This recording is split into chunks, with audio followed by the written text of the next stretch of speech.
உருட்டு உன் வாய் உருட்டு என்னத்தையா சொல்லு. என்னத்த உருட்டுனாங்க? ஆமா, அம்மா இருக்கிறப்ப பொண்டாட்டி பேச்ச கேட்டா பொண்டாட்டி தாசன்றீங்க, பொண்டாட்டி இருக்கிறப்ப அம்மா பேச்ச கேட்டா அம்மா பிள்ளைன்றீங்க.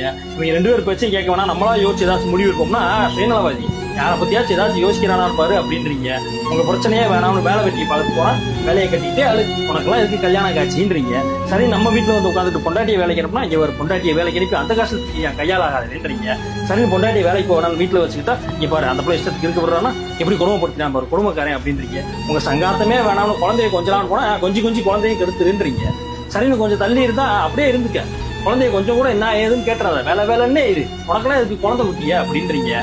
சரி, ஏதாச்சும் வாங்கி கொடுக்கலாம் அப்படின்னு வீட்டுக்கு ஏதாச்சும் வாங்கிட்டு வந்தா கையில காசு இருக்குன்னு எப்படி கரியா செலவு பண்ணியான்னு பாருன்றீங்க. சரி, எதுவுமே வாங்காம இருந்தா கஞ்ச பைய ஏதாச்சும் வீட்டுக்கு வாங்கி தரானான்னு பாருன்றீங்க. இந்த உலகத்துல ஆம்பளையா பிறந்துட்டு நாங்க படுற பாடு இருக்கேன்.